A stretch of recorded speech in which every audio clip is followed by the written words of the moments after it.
আপনাৰা সকলে জানে যে 8 মাৰ্চ আমাৰ নাৰী দিবস ইন্টাৰন্যাশনাল নাৰী দিবস আছিল তো নাৰী দিবসৰ উপলক্ষে আমাৰ এই প্ৰগ্ৰামটো কৰ্মসূচিটো আছিল ঠিক আছে তো নাৰী দিবসক আমি চেষ্টা কৰিছো কি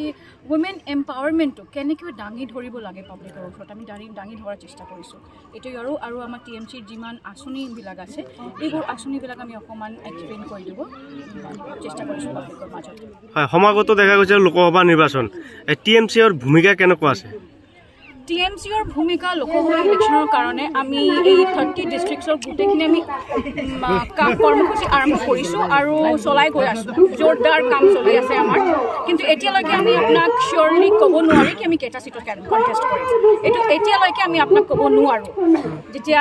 এনাউন্স হ'ব তেতিয়া আমি ডেফিনেটলি আপোনাক জনাই দিম কিন্তু তথাপিও আমাৰ গোটেইখিনি ডিষ্ট্ৰিক্টত আমাৰ কৰ্মসূচীবিলাক চব আৰম্ভ হৈ গৈছে বাইদেউ দেখা গৈছে বিজেপিৰ বিভিন্ন নেতা মন্ত্ৰীয়ে মঞ্চত উঠি নাৰী সুৰক্ষাৰ কথা মানে ভাষণ দি থাকে তো এই ক্ষেত্ৰত আপুনি এজন মহিলা মানুহ হৈ আপুনি কি অনুভৱ কৰিছে বৰ্তমান অসমৰ সাম্প্ৰতিক পৰিৱেশ বিশেষকৈ মহিলাৰ ওপৰত কেনেকুৱা কি চলিছে এইটো আমাক জনাব হয় দাদা আমি দেখা পাইছোঁ যে বিজেপিয়ে নাৰী সন্মানৰ কথা কৈ আছে নাৰী সন্মানৰ কথা বিজেপিৰ মুখত কেতিয়াও ভাল নালাগে যেতিয়া মণিপুৰত আমাৰ ভণ্টিৰ লগত এনেকুৱা বেয়া আচৰণ কৰা হৈছিলে তেখেতক নেকেড পেৰেড কৰানো হৈছিলে তেতিয়া বিজেপি মাত কেলে নামাতিলে ক'ত গৈছিলে তেওঁৰ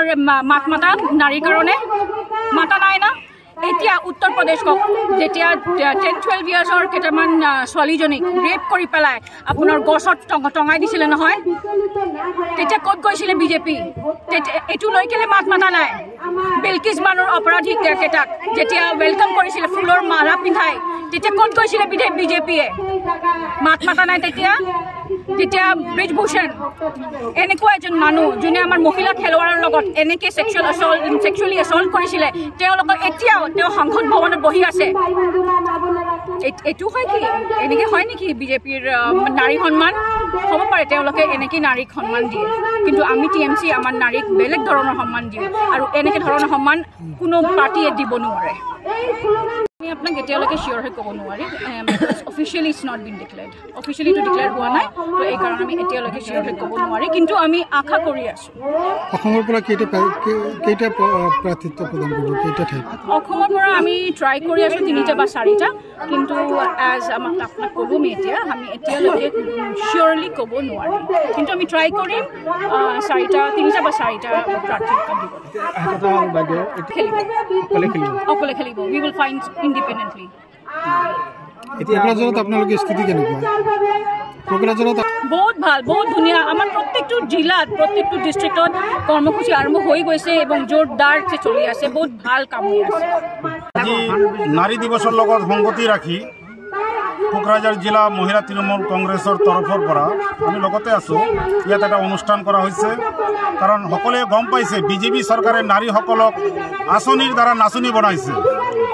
এতিয়া আমি গম পাইছোঁ যে এই মহিলাসকল আৰু নানাচে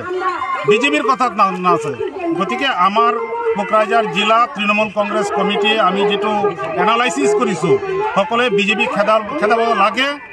তাৰ পৰিৱৰ্তে তৃণমূল কংগ্ৰেছৰ প্ৰাৰ্থীক আনিব লাগে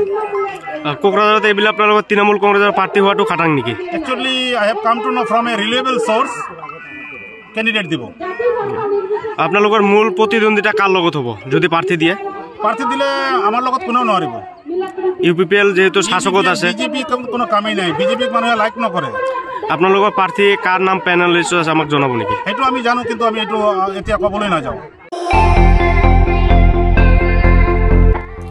আপুনিও ভুগিছে নেকি গেছৰ সমস্যাত গেছ আৰু লিভাৰ ৰিলেটেড সকলো সমস্যাৰ একমাত্ৰ সমাধান গেষ্ট্ৰচিটি বডজম এচিডিটি ফেটি লিভাৰ পাইলছকে আদি কৰি ভিন্ন গেছৰ সমস্যাৰ সমাধানৰ বাবে কেৱল আপোনাৰ কাষত গেষ্ট্ৰচিটি